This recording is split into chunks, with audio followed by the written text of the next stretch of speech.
Oh no! Oh no! Oh no! Oh no! Oh no! No! No! No! Oh no! Unfortunately, Luna's at work today, so it's me here, Wallace Ryan, for a solo episode of In the Library of Graphic Literature. Yay! So, anyway, it's a beautiful sunny slash foggy day out here on the vast outer reaches of North America. But warm enough anyway. It's probably around 0 degrees, around 30 degrees Fahrenheit. So, all in all, not a bad day. So anyway, doing some work, and then it was just like, I was working on the show for this week, and I figured, hey, I can slip in a little bonus episode. So, I split what was going to be one big long show into two kind of big long shows. Because once I got this one going, and you'll see why, it kind of ran away from itself, and I said, well, I got to do a separate show for that. And the separate show that's involved is, well, it's inspired, of course, right away by my latest purchase of a Jim Starlin comic, Breed. Now, this came out in a crowdsourcing thing. I think it was Zoop or something like that. Zoop, Goop, Bloop. Anyway, this is Starlin's 1990s, I think it was. He did this with, I do believe it was Malibu. Anyway, it was his first sort of first solo thing in a while at the time.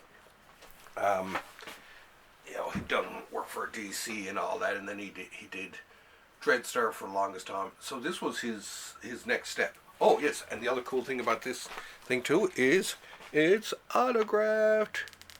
Anyway, Breed. It's interesting because he actually letters part of this too, which is sort of strange to watch. And I started reading it. Like I said, I've been a fan, and you'll see how much of a fan for years of Starlin. So I, of course, had to have this as part of the Starlin collection.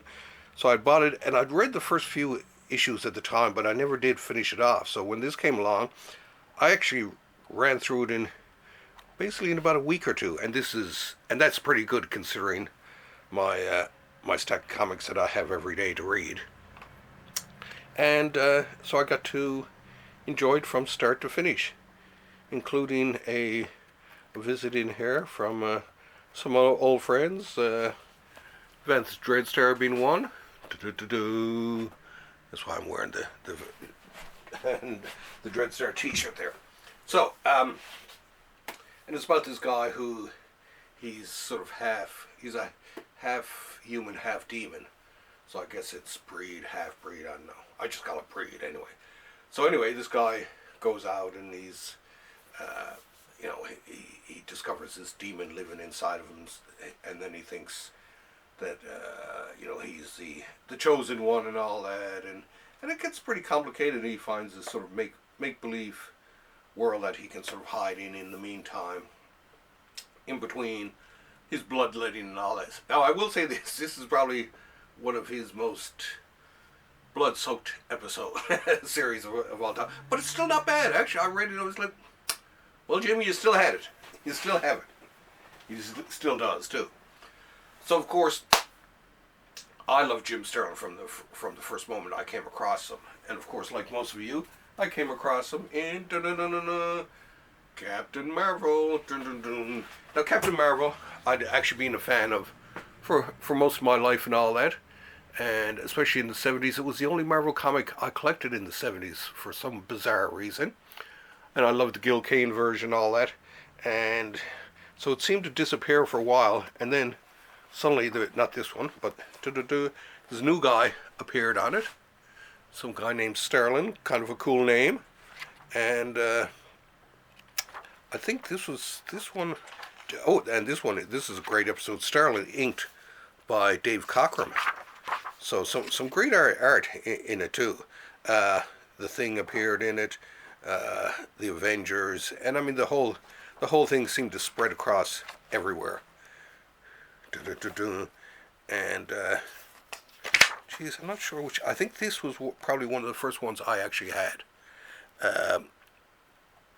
So inked by Dan Green. And Starlin, more or less, he ends up taking over. And this was, of course, my favorite at the time. The famous Metamorphosis issue where he changes from the white-haired to the blonde hair. And he gains what is called cosmic consciousness, which to me at the time was just like, this is so cosmic. This is way off the scale.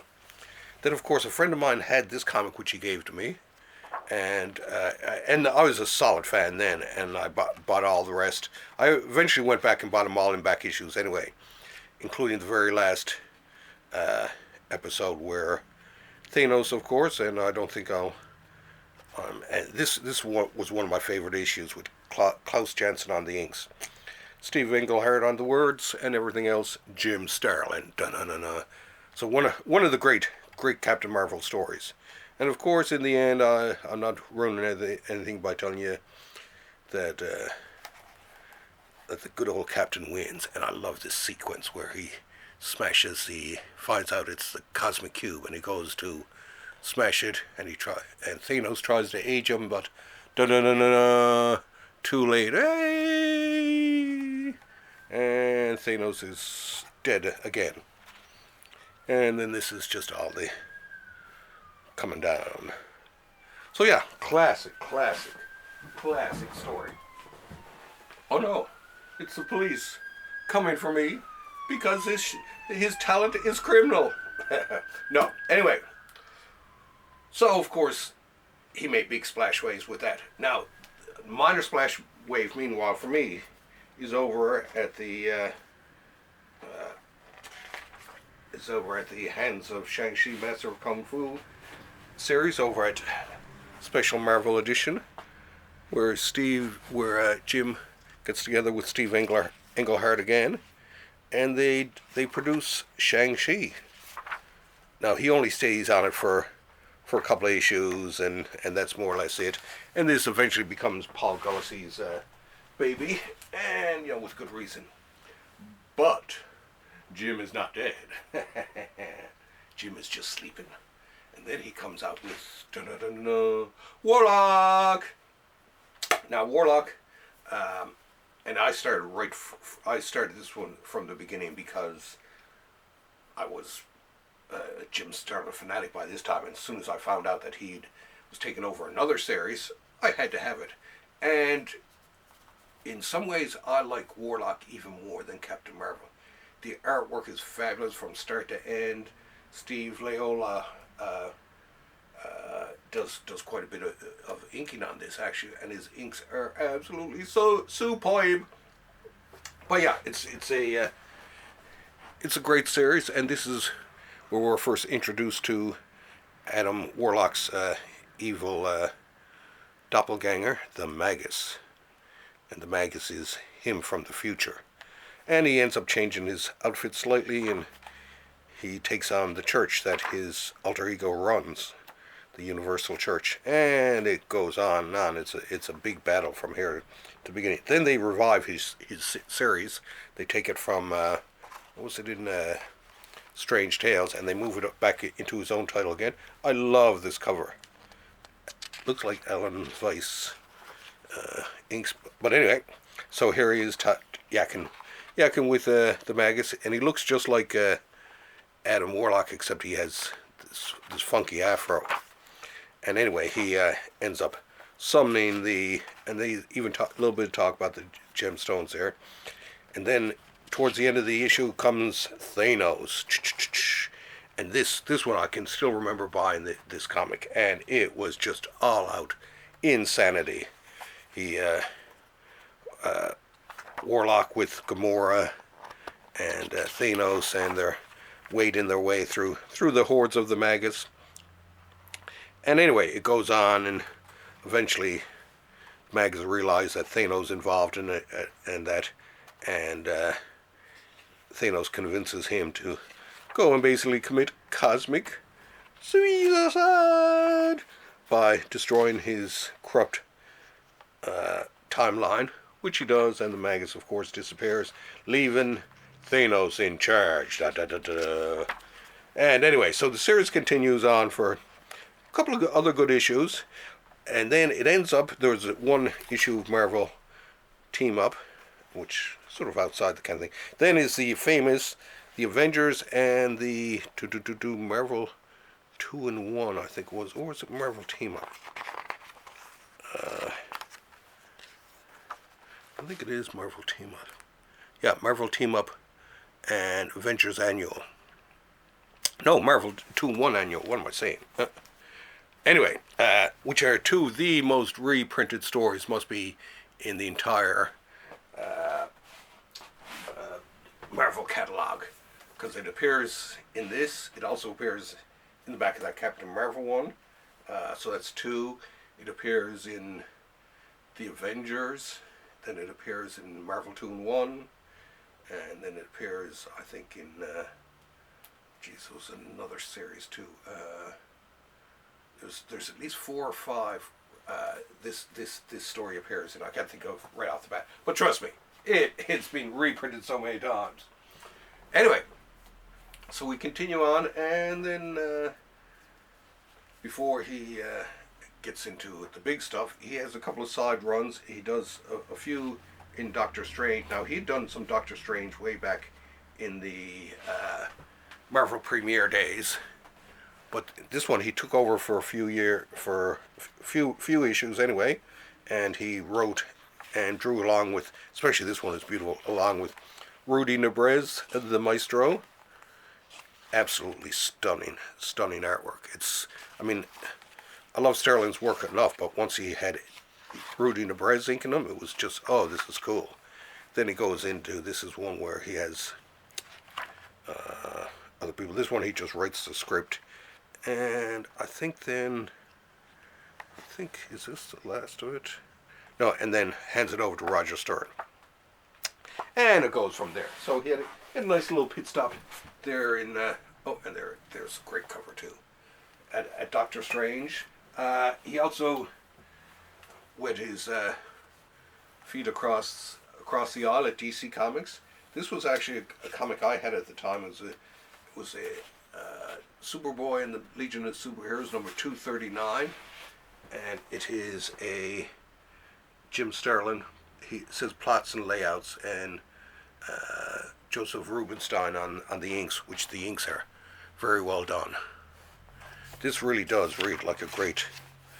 This is a great Legion story, and it's just like, I'm pretty sure he did other stuff. Now, he did do other stuff in between here and there for DC, but this was actually one of my favorite, because I was a Legion fan, and here he was poking around in the Legion.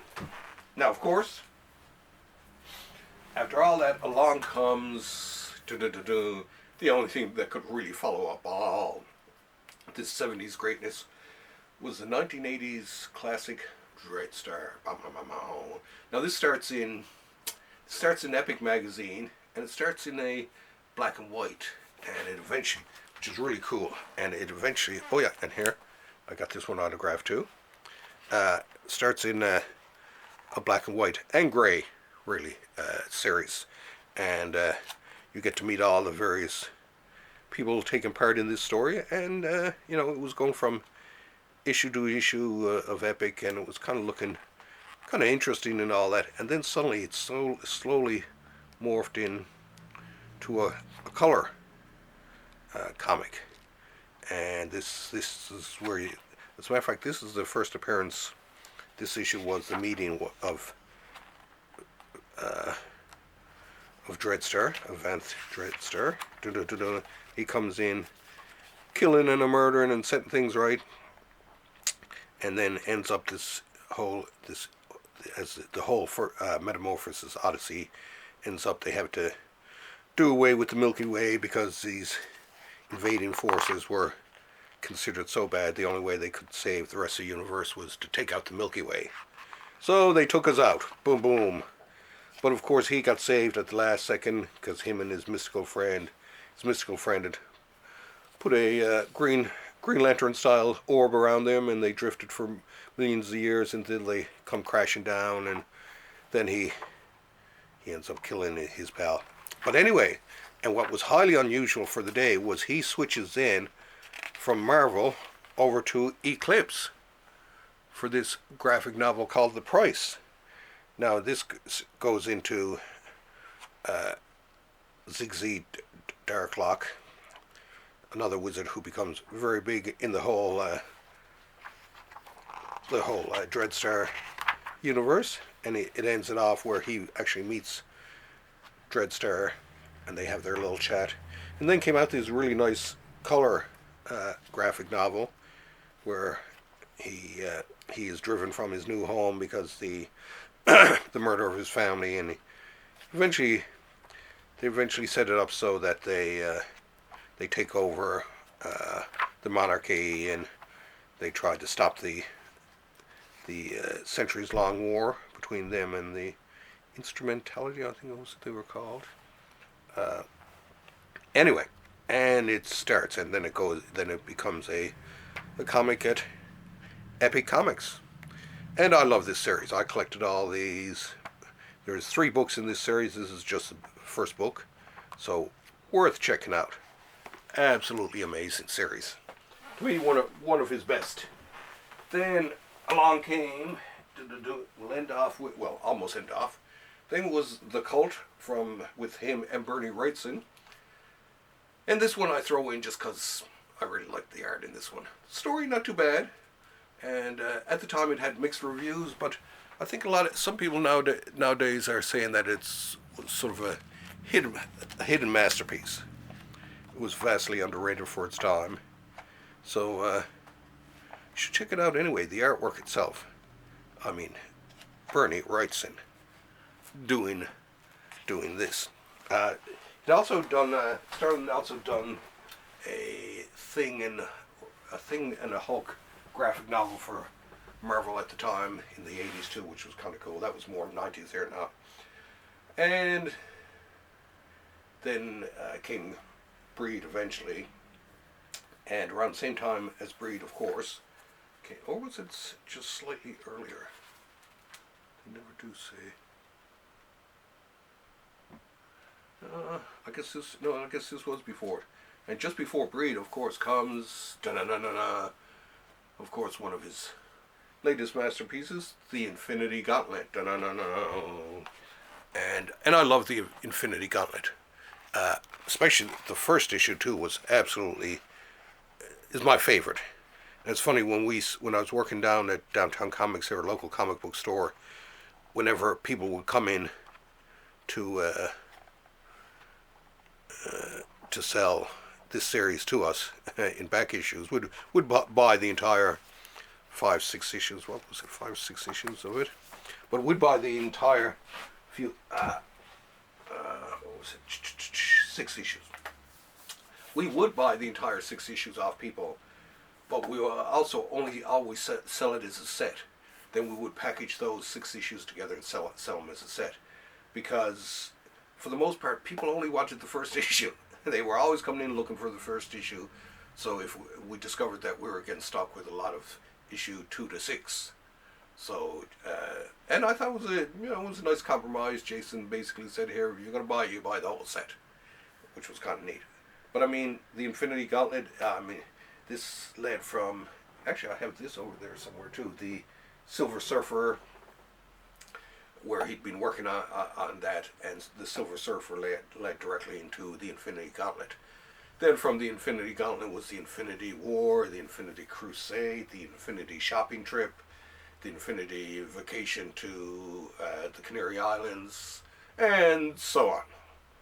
But Infinity Gauntlet, great series. I gotta say, I really did like it. Ron Lim's art at first, was a big fan, but then it was just like, he's kind of like he's a strange sort of Starlin light almost, is the best way I can put it. So anyway, that's Jim Starlin. That's what he's up to lately. The Breed collection. I'm assuming the Omnibus. I'm assuming that it's going to come out in wider distribution. I'm assuming, and usually they do.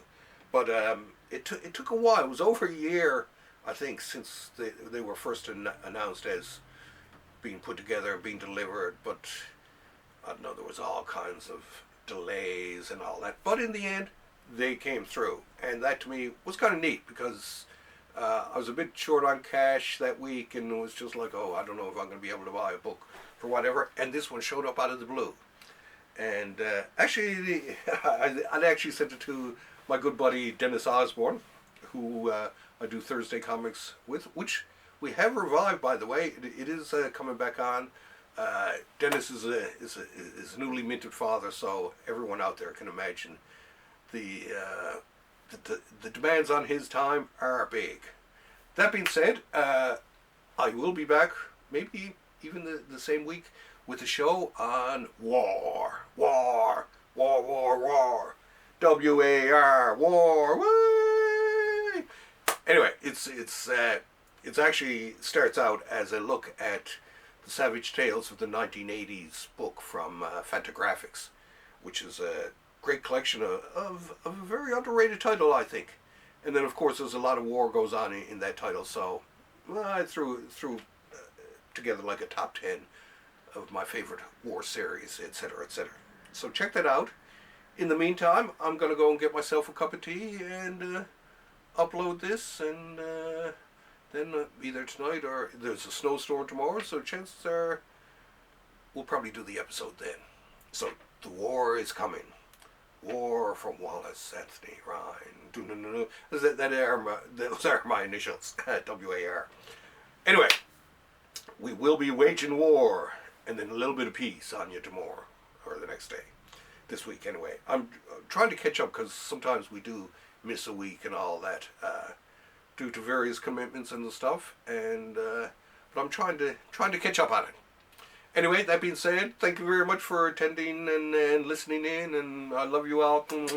Oh yeah, and we have a Buy Me a Coffee website. I set it up just to see if anyone wants to help me out with buying the books for the show. Feel free to, even $5, $2, anything, please. That being said, thanks for having me over. I love you guys. You're the best.